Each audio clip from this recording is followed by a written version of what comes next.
अस्सलाम वालेकुम। मैं हूं आपका मेज़बान लियाकत राज पर। नाज़रीन, हस्बे मामूल इस बार भी हुकूमत की मुजरमाना गिफलत कहें, अफसरान की नाअहली कहें, ये सब कुछ होता है उस वक्त जब खाद की ज़रूरत पड़ती है। सिंध के अक्सर अजला में खाद ब्लैक मार्केटिंग होना शुरू हो गई है।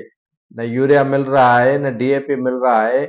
काश्तकार मारे मारे फिर रहे हैं, लेकिन गंदम की फसल के लिए उनको खाद नहीं मिल रही है। खाद नायाब हो चुका है, उनकी ब्लैक मार्केटिंग हो रही है और मनमाने दाम जो है वो काश्तकारों से लिए जा रहे हैं। काश्तकार तमाम परेशान हैं कि एक तरफ तो उनको खाद नहीं मिल रही है, अगर मिल रही है तो वो तमाम ज़्यादा महंगे दामों पर मिल रहा है।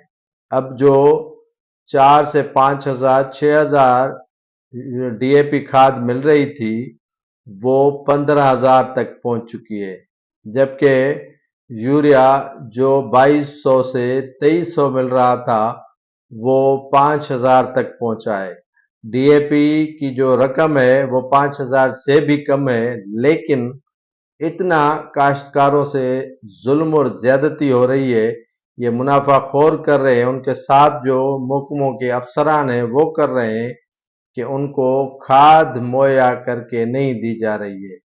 हालांकि ये जो मौसम है वो नहरों में बंदी का मौसम शुरू होने वाला है। इससे कई माह नहरें जो हैं वो बल सफाई की वजह से बंद किए जाते हैं और उसके लिए जो खाद फसलों के लिए ज़रूरत में आती है, क्योंकि पानी बंद हो जाएगा तो खाद किसी काम की नहीं होगी।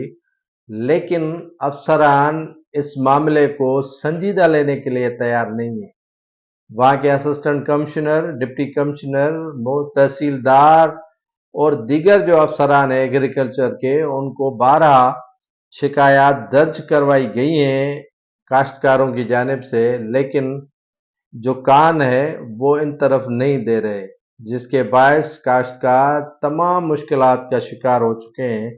काश्तकारों ने निगरान सिंध हुकूमत से मुतालबा किया है हाथ जोड़ के कि खुदा के लिए उनकी बाल बच्चों पर रहम करें, उनकी ज़िंदगी पर रहम करें, उनके जो जमा पूंजी का ये जो फसल तैयार कर रहे हैं गंदम का, उन पर रहम खाकर खाद के जो ज़ख़ीरे किए गए हैं, खाद जो छुपाई गई है, उन पर छापा मार के बरामद करके उनको सख्त जो है वो ज़रूरत है, और जो रेट है वो नरम शराइत पर जो है वो दिया जाए और कम रेट जो सरकारी रेट है उनका खाद का, उसी में उनको दिया जाए।